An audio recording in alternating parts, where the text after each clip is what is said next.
Ang lahat ay nagsimula sa France noong taong 1900. Ang magkapatid na sina Andre at Edward Michelin, mga nagtatag ng Michelin Tire Company, ay may simpleng layunin. Mapalago ang industriya ng sasakyan at syempre sa pamamagitan ng paggamit ng mga gulong. Noon kasi kakaunti pa lang ang may-ari ng kotse sa France. Wala pang 3,000. Kaya naisip nila, paano natin mahihikayat ang mga tao na bumiyahe ng mas madalas? Dito ipinanganak ang Michelin Guide, isang maliit na red handbook na libre nilang ipinamimigay sa mga turista. Nakalaman dito ang mga road maps, gas stations, car mechanics, hotels at mga restaurant. Lahat para tulungan ang mga manlalakbay sa kanilang biyahe. Ang idea ay simple. Kung mas madalas bumiyahe ang mga tao, mas mabilis mauubos ang mga tinda nilang gulong at mas maraming bibili ng bago. Isa itong matalinong marketing strategy na kalaunan ay naging cultural icon.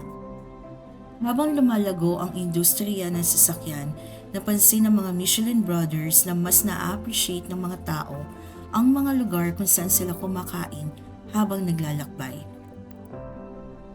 Noong 1920s, sinimulan nilang maglagay ng mga review ng restaurant at noong 1926, nagsimulang magbigay ng isang star para sa mga kainan na may mahusay na pagluluto. Pagdating ng 1931, ipinakilala nila ang 3-star system na ginagamit hanggang ngayon. 1-star high-quality cooking worth a stop. 2 stars, excellent cooking worth a detour. 3 stars, exceptional cuisine worth a special journey. Dahil sa kanilang independent inspectors na lihim bumibisita sa mga restaurant, naging simbolo ng kredibilidad at kalidad ang Michelin Guide sa buong mundo. Habang tumatagal, lumalawak ang sakop ng Michelin Guide. Mula France, nagkaroon ito ng edisyon para sa iba't ibang bansa sa Europe at kalaunan ay sa Asia, North America at Middle East. Ngayon, mahigit 40 countries na ang sakop ng Michelin Guide at libo-libong restaurant ang mga sinusuri taon-taon. Ang pagkakaroon ng Michelin Star ay tinuturing na ultimate achievement sa industriya ng pagkain. Para sa mga chef, ito ay simbolo ng dedikasyon, husay at reputasyon, isang karangalan na maaari magbago ng direksyon ng kanilang career. Noong October 30, 2025, ginanap sa Manila ang paglulunsad ng kauna-unahang Michelin Guide Philippines na sumasaklaw sa Manila, Environs at Cebu para sa 2026 edition. Sa unang pagkakataon, kinilala ng Michelin Guide ang kahusayan ng mga Pilipinong chef at restaurant. Isang restaurant ang nabigyan ng 2 Michelin star, habang 8 pang restaurant ang nabigyan ng 1 star. Bukod dito, 25 Bib Gourmand awardees at 74 Michelin selected restaurants ang isinama sa listahan. Sa video natin ngayon, ating alamin ano-ano nga ba ang mga restaurant o kainan ang mga napasama o napabilang sa prestigious Michelin Guide. Kung gusto mo ng mga ganitong content, huwag kalimutang mag-like, mag-comment at mag-subscribe para lagi kang updated sa mga bago nating uploads. Welcome sa Hypebeast.ph, ang channel kung saan makikita mo ang mga pinaka-trending na listahan, kwento at usaping hype dito sa Pilipinas at sa buong mundo. Dito sa Hypebeast.ph, binibigyan natin ng spotlight ang mga bagay na kinahuhumalingan ng marami, mula sa entertainment, food, history, hanggang sa mga kakaibang discoveries. Kaya kung mahilig ka sa mga top 10s, trending list, at mga usaping Pinoy, nandito ka sa tamang channel. Kaya tara na, simulan na natin at alamin kung ano ang mga nasa listahan natin ngayon. Narito ang mga restaurants na nabigyan ng 1 Michelin star. Una sa ating listahan ang Asador Alfonso. Located ito sa Alfonso, Cavite, malapit sa Tagaytay. Range, 10 course, 3,400 pesos, 14 course, 5,900, at meron din silang a la carte menu. Ang Asador Alfonso ay isang fine dining restaurant na matatagpuan sa malamig at tahimik na bayan ng Alfonso, Cavite. Ilang minuto lang mula sa Tagaytay. Pinangungunahan ito ni na Chef Chele Gonzalez at Chef Rodrigo Osorio na parehong nagmula sa Spain. Dito bida ang authentic Spanish cuisine, lalo na ang mga lutuin na niluluto sa wood-fired oven gaya ng lechazo o yung lamb at cochinillo o suckling pig. Ang bawat patahe ay simple pero elegante. May tamang timpla ng apoy, usok at lasa. Perfect ito para sa mga gustong maranasan ng Spanish countryside dining experience, pero dito lang sa Pilipinas. Isa pang nabigyan ng 1 star ang Celera. Celera means appetite in Malay. Located ito sa Makati City. Ang chef or owner ay sina Nico Santos, Executive Chef Owner, kasama si Queenie Villar, Executive Sous Chef at Owner.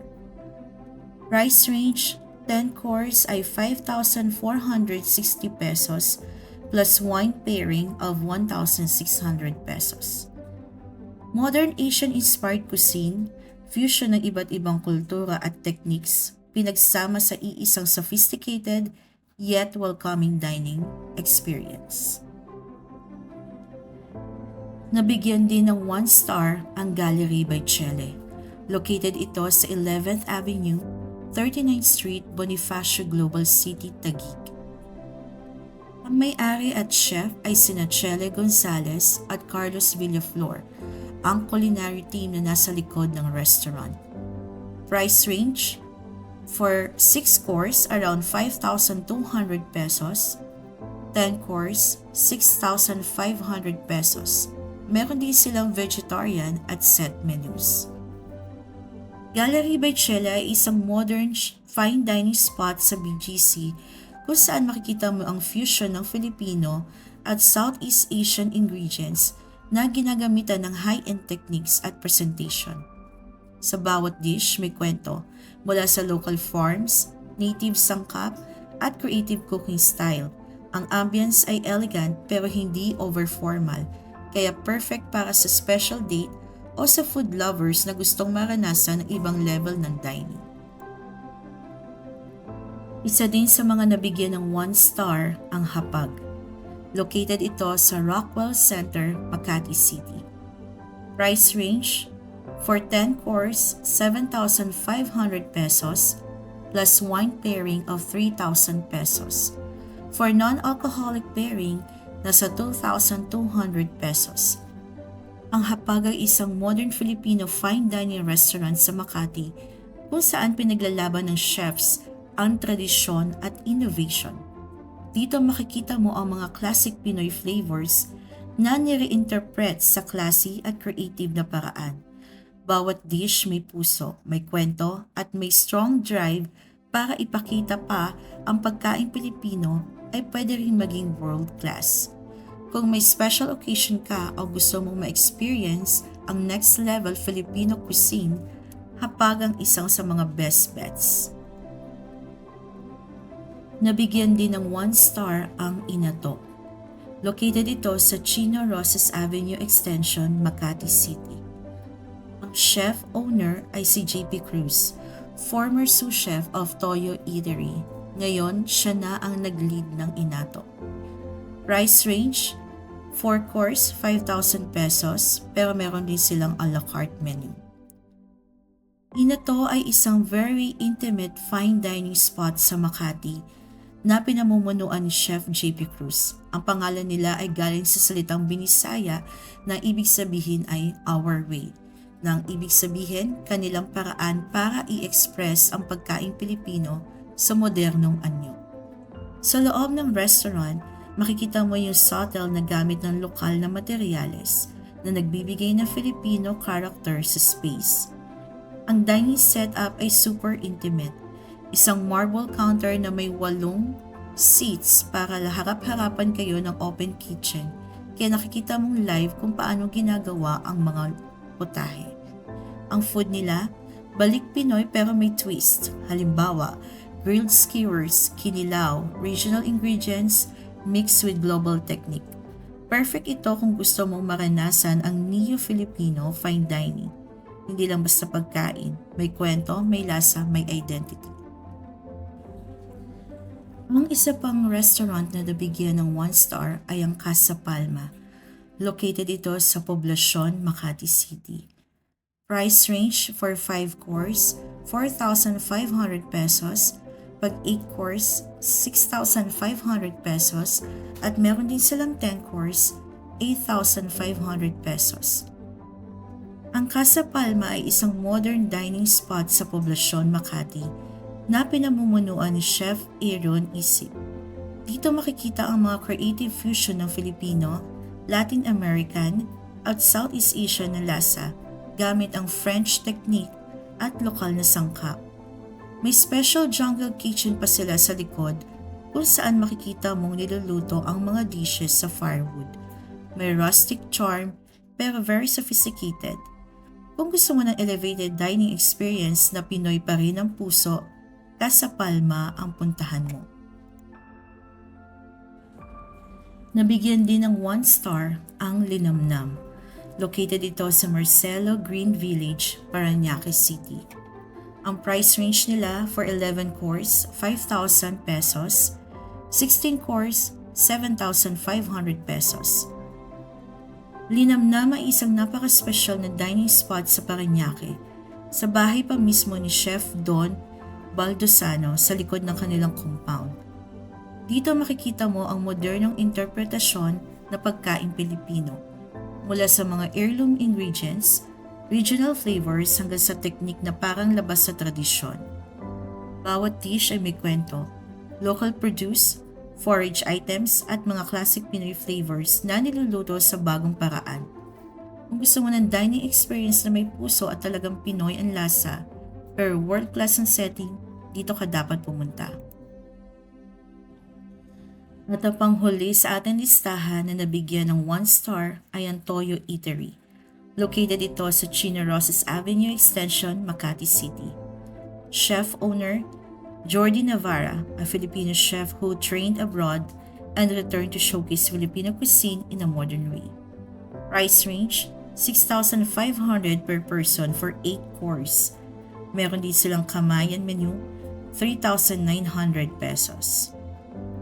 Ang Toyo Eatery ay isang Filipino fine dining spot sa Makati na pinamumunuan ni Chef Jordi Navarra. Ang konsepto, i-elevate ang mga lokal na sangkap at lasa, regional ingredients, fermentation at creative plating para ipakita na may place ang pagkain Pinoy sa world stage. Halimbawa, meron silang dish na bahay kubo na puno ng gulay-gulay mula sa lokal na bukid at iba pang putahe na may modernong teknik pero tunay na Pinoy ang puso. Accent sa ambience, relaxed pero sophisticated. Ramdam mong special ang gabi. If gusto mong ma-experience ang contemporary Filipino cuisine na may character at kwento, Toyo Eatery ang isa sa mga best sa bansa. At ang nag-iisang restaurant sa Pilipinas na may 2 Michelin star ay ang Helm. Located ito sa The Shops at Ayala Triangle Gardens, Makati Avenue, corner Paseo de Rojas, Makati City. Pinangungunahan ito ni Chef Josh Boatwood, isang British-Filipino chef whose heritage and Spanish influences show through his cooking. Price range, ang tasting menu of 5,800 pesos for 8 course at meron ding 8,800 pesos for 12 course plus wine pairing of 2,400 pesos.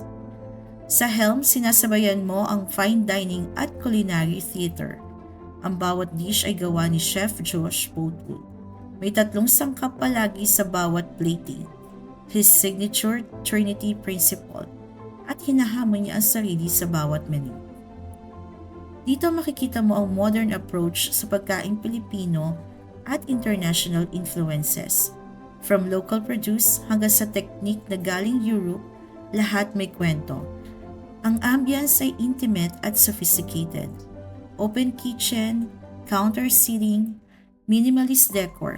Kaya ramdam mong bahagi ka ng proseso, hindi lang basta pagkain. At ngayon na nabigyan ng 2 Michelin stars, mas lalong tumingkad ang reputasyon nito bilang isang must-visit para sa food lovers. Aside sa mga restaurants na nabigyan ng 1-star at 2-star Michelin Guide, meron din 25 na restaurants dito sa Pilipinas na nabigyan ng Bib Gourmand, isang parangal na ibinibigay ng Michelin Guide sa mga restaurant na nag-aalok ng masarap na pagkain sa abot-kayang presyo. Ang Bib Gourmand ay binibigay sa mga restaurant na may dekalidad at masarap na pagkain pero hindi kasing mahal ng mga fine dining restaurants na may Michelin star. Ang ilan sa mga famous restaurant dito sa Metro Manila at environs ay ang Kochi. Matatagpuan sa Bonifacio Global City Taguig ang Kochi, isang modernong restaurant na itinatag ng artista at restaurant entrepreneur na si Marvin Agustin. Ang pangalan nitong Kochi ay nagmula sa salitang Espanyol na cochinillo o suckling pig, na isa sa mga pangunahing putahe sa kanilang menu. Ang isa pang kilalang restaurant ay ang Morning Sun Eatery. Ang Morning Sun Eatery ay isang simple pero sikat na karinderya na matatagpuan sa JP Rizal Street, Project 4, Quezon City. Kilala ito sa kanilang mga authentic Ilocano dishes tulad ng dinakdakan, kilawin, pinakbet at laing. Mga pagkain puno ng lasa at lutong bahay. Kahit wala pa itong Bib Gourmand dati, sikat na ito dahil ilan na din sa mga celebrity chefs at influencer ang nakakain na dito. Sarsa, ang Sarsa Kitchen at Bar ni celebrity chef at tubong Bacolod JP Anglo ay isang modern Filipino Negrense bistro na matatagpuan sa Legazpi Village, Makati. Ang pangalan na Sarsa ay hango sa salitang sauce. Ibig sabihin nito na ang mga lutuing inihain ay binibigyan ng dagdag na lasa at karakter sa pamamagitan ng sarsa o mga sauce. Ang konsepto ng sarsa makikita ang pagsanib ng mga tradisyonal na lasa ng Negros at iba pang rehiyon sa Pilipinas. Halimbawa, ginamos, batuan at iba pa, kasama ang makabagong teknik at presentation. At yan ang ating nasa listahan para sa araw na to. Alin sa mga restaurants na to ang natry nyo na or balak nyong kainan? I-share nyo naman sa comment section natin sa baba para mabasa din ng iba. Kung nagustuhan mo ang video na to, don't forget to like, share, at mag-subscribe sa highplace.ph. Ang channel kung saan pinag-uusapan ang lahat ng trending, interesting at nakakatawang listahan sa Pilipinas at sa buong mundo. Comment ka rin sa baba kung ano pa ang gusto mong makita sa susunod nating video. Baka yan na ang next hype na pag-uusapan natin. This is highplace.ph where the hype never ends.